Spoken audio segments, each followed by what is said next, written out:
And welcome to the post-match analysis of India versus Australia. I just have one word to say, woo! So basically, I think it's fair to say that India has been playing some awesome cricket of late, and always it seems to be Australia who's the thorn in our flesh right when it matters in ICC tournaments.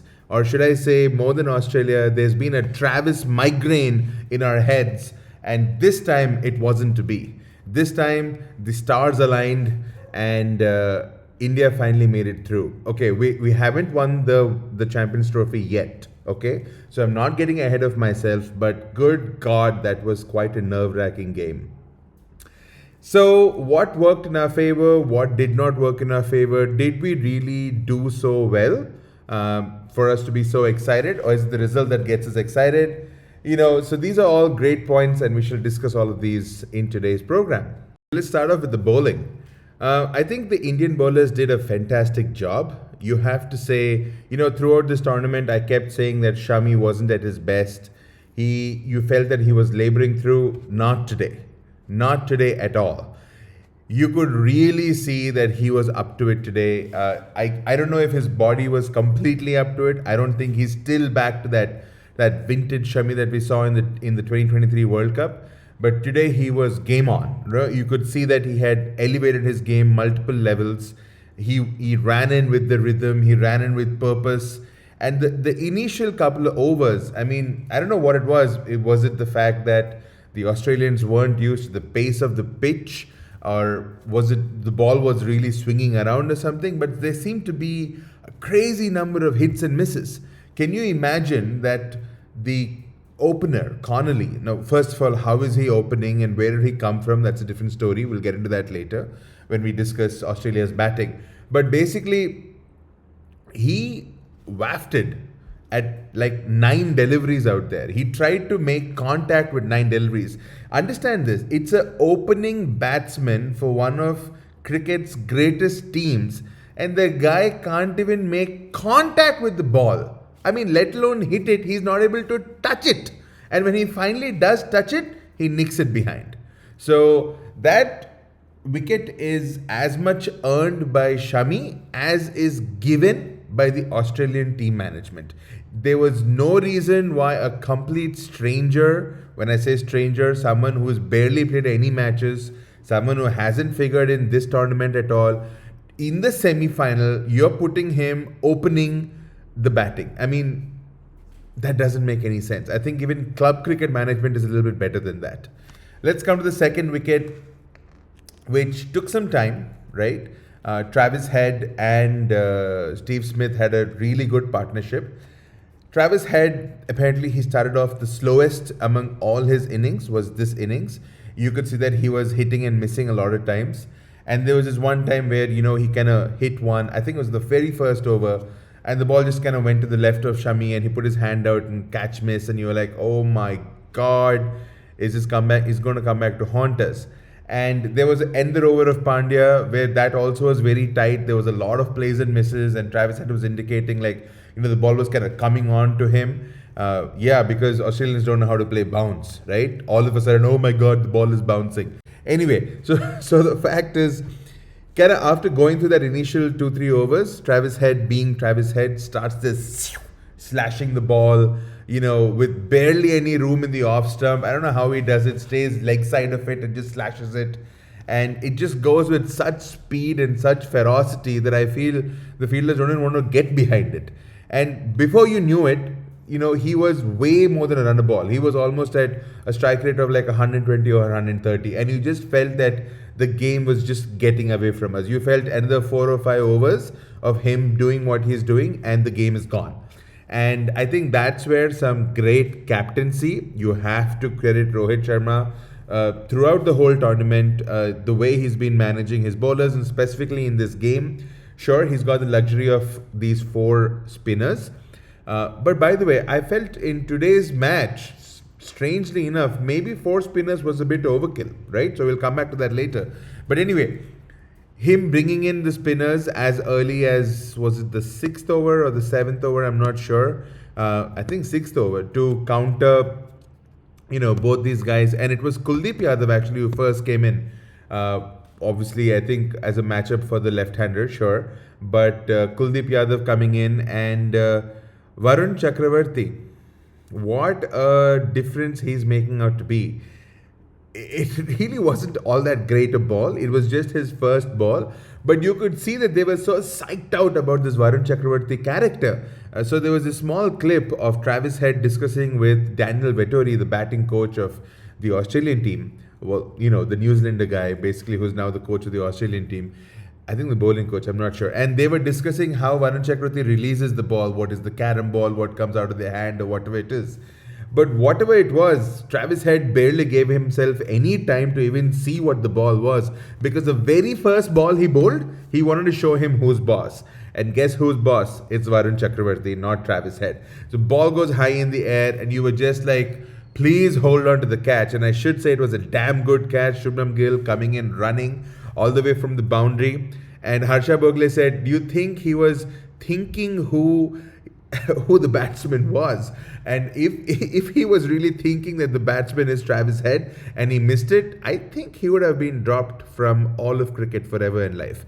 But anyway, he didn't. He caught the catch. It was a fantastic catch, and that was the end of a very promising partnership actually for Australia.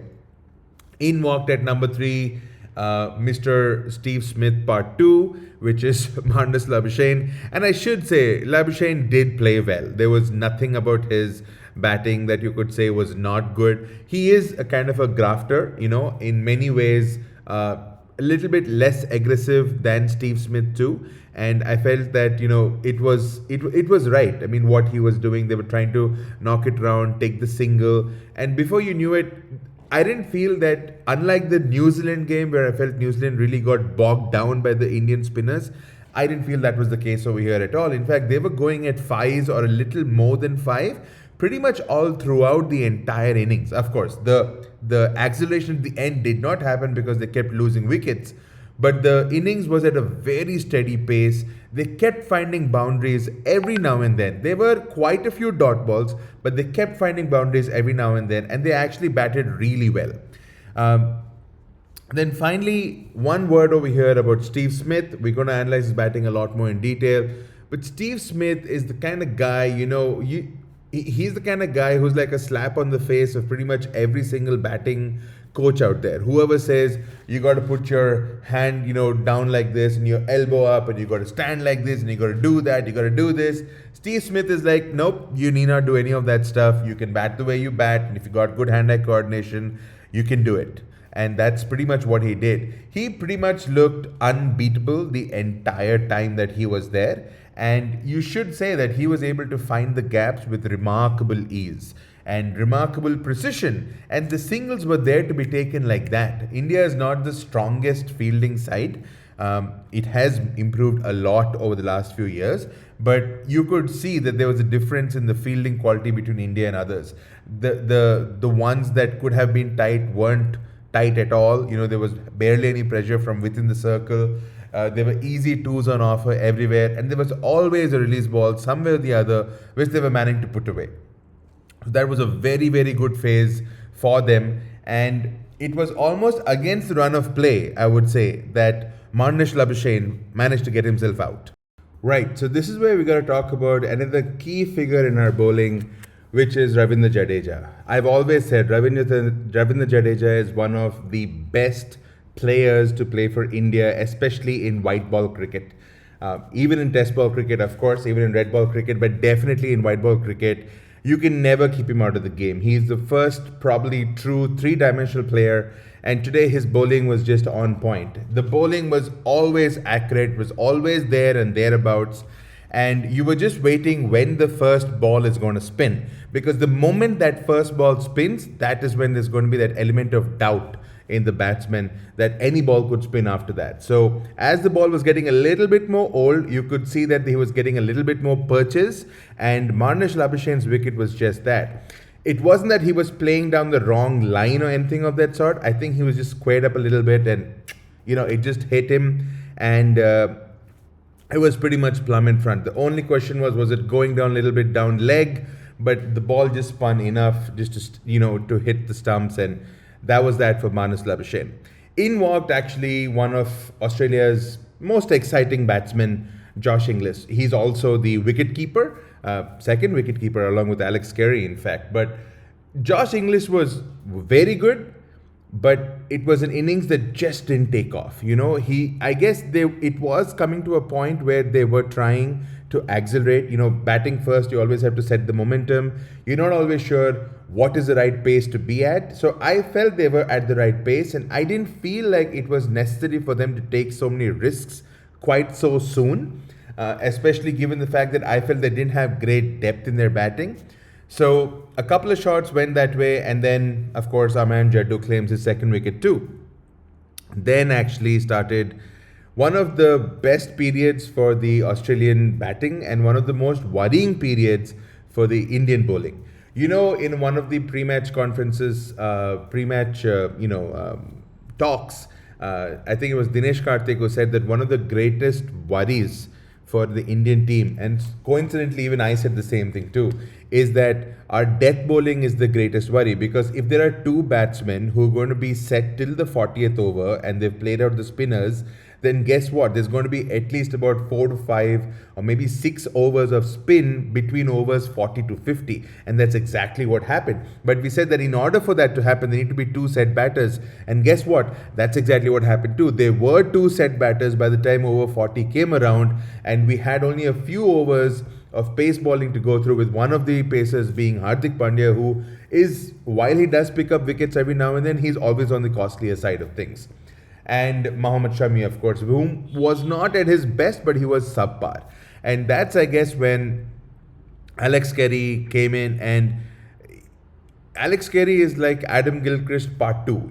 There's this never say die attitude about him. There's this uncanny ability to hit a shot exactly where the field is, how the field is placed. He reads the field so well, and it might be an aerial shot, but it'll be exactly in the gap, and with this new, field requirements, placements of only 3 fielders outside for the first 40 overs, it basically was very hard to contain them. And they were going along at a very, very quick clip. Had it not been for Steve Smith's impulsive, I'm going to smash the living daylights out of this delivery, he came down the wicket, danced down the wicket, and wanted to cover drive or go for 6, I don't know what, the Shami ball. And it so happened that the Shami ball happened to be a full toss, because he came down the wicket, became a full toss, crashed into his off stump. So you can say that was great bowling from Shami. At least he went for the stumps. So kudos for him for that. But also it was sort of a big miss from Smith. And he got out at exactly the wrong time for the Australians and exactly the correct time for the Indians. Because once that happened, they just weren't able to get back the momentum. And how would they? Because that's the backbone of the entire batting that just kind of like crumbled away exactly at the wrong time. But after him comes in Australia's Rishabh Pant, who is Glenn Maxwell. He can be a hero or he can be a zero. And the first ball, was it the first ball he faced? He hit not the first ball, but one of the balls he faced, he went for a 6. It was like a slog, like a sweep slog. He was like off balance and falling off, and he hit it for a 6. And the next ball was like an innocuous ball. I think it was by Akshar Patel.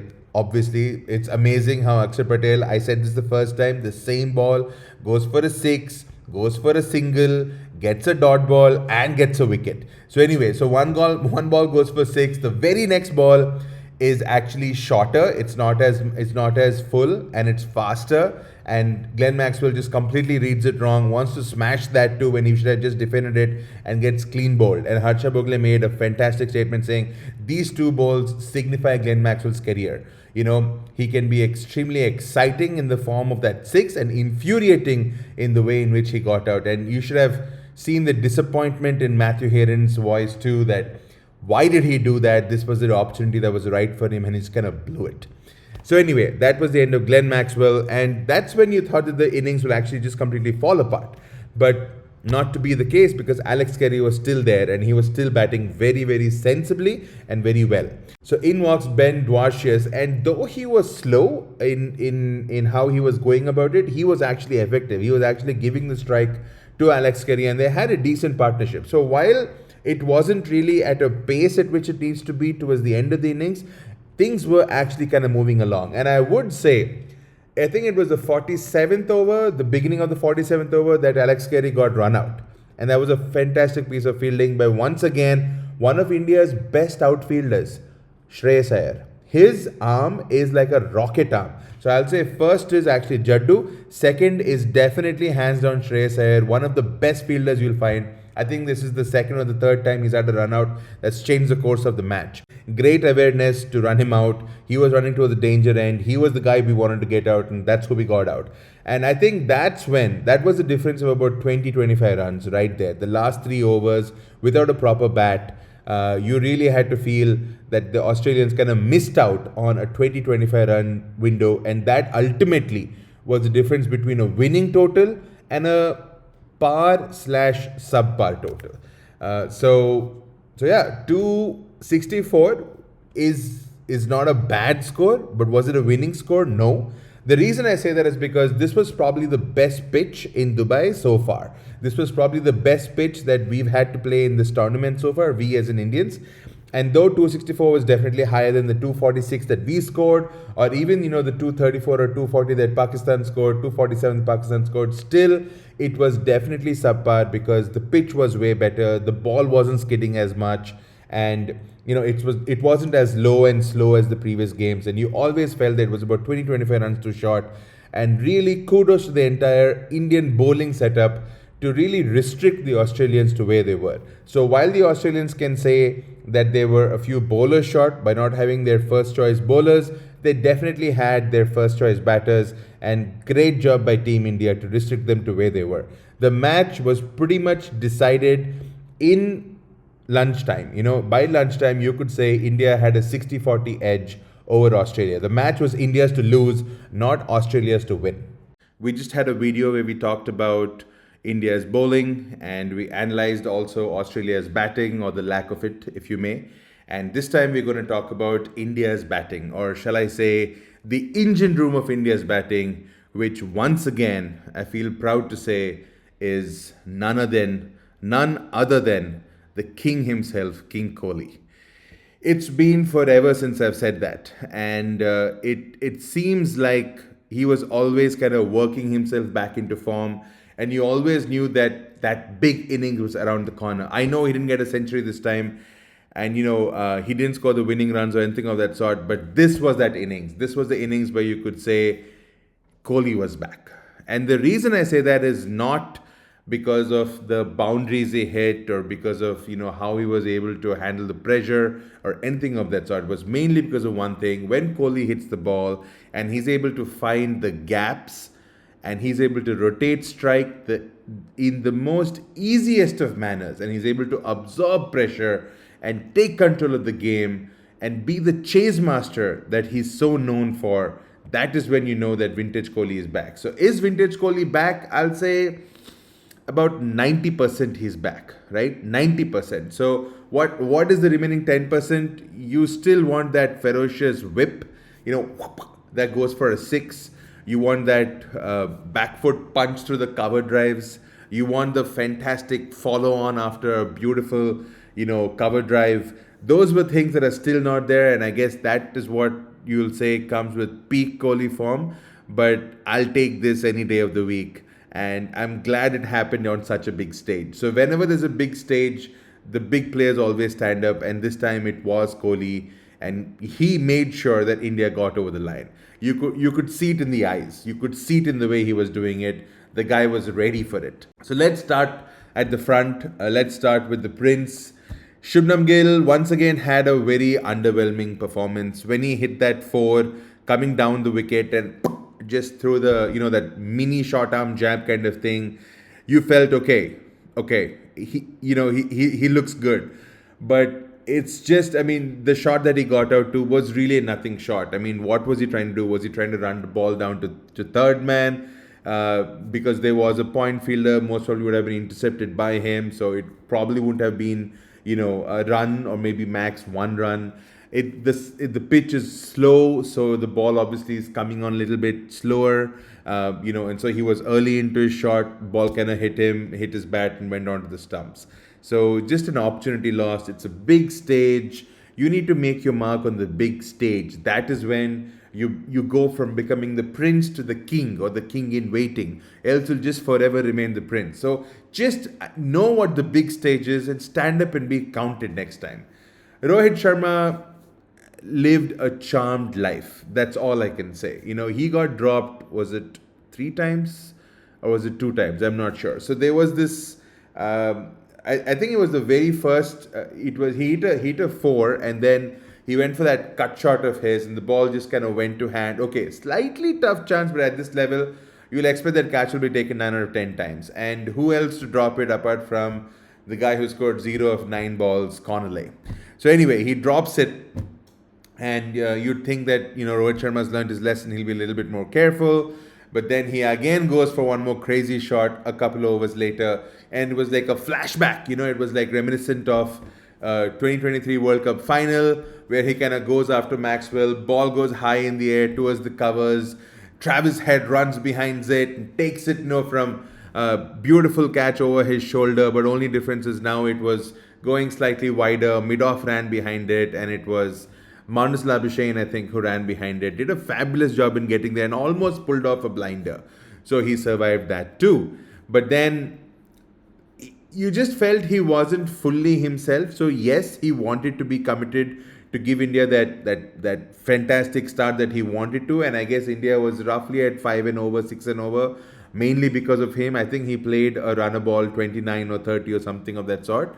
So while it wasn't a great innings, it wasn't a bad innings either. But you would wish something a little bit nicer from him, once the final comes. But anyway, that's his template. So even if it is 30, you'd wish the 30 came off like 20 balls or 10 balls or 15 balls, something like that. That's the kind of start you want from a Rohit Sharma. Finally, when he did get out, I felt I think the shot was on. There was nothing wrong with the shot. Had he gotten it past the fielder who was inside the circle, it definitely have been 4. But I don't know if Rohit Sharma is a guy who sweeps the ball. I mean, I don't remember him sweeping many balls actually. So missed a full toss basically, and then took a review. I mean, he just burnt a review. But anyway, so that was Rohit Sharma and Shubman Gill out. And then in walked India's most fabulous player, number 4, Shreyas Iyer. Shreyas Iyer has to be a given in any Indian team from now onwards. Test matches, I'm not sure, but definitely in ODIs and definitely in T20 cricket. Shreyas Iyer has got nerves of steel. Okay, so that innings, that partnership with Virat Kohli, I think it was 90 odd of like 110 balls or something, and it was completely risk free. There was barely any risk they were taking. They were just nudging, they were just pushing the ball here and there. And Shreyas Iyer was going for shots. I don't know why he just kept moving from the stumps to throw the spinner off his track, and then he was defending the ball. I'm like, if you move, at least hit shot. But anyway, I don't know if he was getting nervous. I don't know if the bowler was getting nervous, but I definitely was getting nervous seeing him play like that. So anyway, a couple of cheeky shots, a couple of lucky shots, and he was on his way. But definitely it was a very, very good contribution. And Shreyas Iyer is always like that. There are always these contributions that he makes towards the winning cause. So very often when India wins, you might not think much of him, but he is the glue, that number 4 glue that actually helped Virat Kohli also play the kind of innings that he could. Virat is great when others play around him and he has his time to graft innings together, and that's exactly what happened today. So once KL Rahul went off, I thought one of the finds of this year basically came out Akshar Patel. I know he did not last too long, his partnership was worth only 50 runs, but he really let Virat Kohli get into his groove. Akshar Patel, the moment the ball was slightly flighted, he was going for his shots, and you could always feel like he's just one shot away from breaking away free. It was kind of weird the way he got out. I'll say it was completely against run of play. Maybe he went out trying to up the ante, and maybe on such a slow pitch, I know it wasn't as slow as the previous games, but still on this kind of a pitch, that kind of a cross-batted slog to a ball that's coming onto the stumps, I think one should pretty much avoid that. And I don't know what is the percentage you're going to get by playing a shot like that, right? So there was a fielder right there, the mid-off was there, or there was a long off over there. And, Max will get his 1 or 2 runs, but the risk percentage is way too long. It will be better off playing with a straight bat and finding, a gap, in the cover region or something. But anyway, so again, him getting out, and again, I felt last time also I felt that Akshar Patel getting out at the right time is always a blessing in disguise, because though he is capable of going for the big shots, sometimes I feel that the other players also need some time, and KL Rahul walked in at just the right time. KL Rahul was almost complete. It was like two ends of the yin and the yang with KL Rahul and Virat Kohli. They both were just soaking up the pressure and just hitting a single. Soaking up the pressure, taking a double. Soaking up the pressure and just, hitting a four here and there. It was fantastic viewing. It was the most non-exciting cricket that was exciting as hell. I don't know what else to say about it. But then there came a time when you could feel, I think with under 6 or 7 overs to go, or maybe 8 overs to go, KL Rahul is like, okay, fine, we need to take this matter, take the matter into our own hands. And KL Rahul is able to switch on like that. You can see the power play behind KL Rahul's strokes are always there, and he's always kind of putting it in lower gear. And the moment he's ready, he can just move it into a higher gear, and that's exactly what he did. An effortless six, an effortless four, and before you knew it, a run rate that was around 7 just came down below 6. I don't know what came over Virat Kohli. I thought he's going to get a century and it'll be fantastic. But the guy who didn't play a single aerial shot, was safe and was secure in the way he was going, just brought out his fantastic whip. And I guess he connected the ball a bit too well. I think he wanted to whip it a little bit beyond, to the left of the fielder, or sorry, to the right of the fielder, but ended up hitting it straight to the fielder at long on. And at 82, it was a brilliant innings. It was a match-winning innings, but it wasn't 100. And you'll always remember this innings that, he played this kind of innings in a semi-final, but it still wasn't 100. He totally missed out on the 100. And in walks a person who, I don't know how to say it, he tries so hard to be cool that he convinces himself he's cool. In walks Hardik Pandya, who basically, flat batted, I guess, 4 or 5 balls, then hit a 6. Flat batted 3 or 4 balls, then hit a 6. The guy can hit a 6 as simply as, eating a small piece of laddu, right? It's as simple as that. Tuck, 6. But you should credit him. I mean, and the field placement also was so weird for him. They had a guy, when the spinner was bowling, who was standing right in front of the side screen, because Hardik Pandya hit straight. But whoever is standing there, if Pandya connects, that ball is sailing over the ropes, end of story. And that's pretty much what it did. I think he hit one of the longest sixes of the tournament too, if I'm not wrong. So that was fantastic. And then Hardik Pandya tries to finish it off with a glory shot and then falls just a bit short. But that partnership with Hardik Pandya and KL Rahul pretty much sealed the deal. There was no way India was going to lose after being so close. And Hardik Pandya basically sealed the deal with KL Rahul, and it was only fitting that KL Rahul hit the winning runs because he was so mature in this innings and so tight and so secure in the way he was doing it. He was in second gear and third gear when he wanted to be, and like that, with the flip of a button, just went into fourth gear and fifth gear. So KL Rahul, awesome batting. Shreyas Iyer, fantastic. Hardik Pandya, fantastic. But King Kohli, number one, and pretty much, I wouldn't say that the batting really won us this game. It was the bowling that actually won us the game, but the batting was fantastic. After many years of waiting, India gets over the line and gets to the final. Of course, we've got to win the final still, but we get past our arch nemesis in ICC tournaments, Australia, and we get the better of them after a very long time. And may I say, we didn't just get the better of them, we beat them comprehensively. So that's definitely a tick box in almost every single Indian cricket fans' minds. This is the kind of game, this is the kind of cricket that we want our country to play. And we can't be prouder to support this fantastic team. This is the kind of team that we want to put out every single day of the week. So congrats everybody, and see you all soon. I'll probably do the second semi-final, which is between South Africa and New Zealand, and we'll definitely do the finals, which I feel will be between India and New Zealand. So until then, see you guys.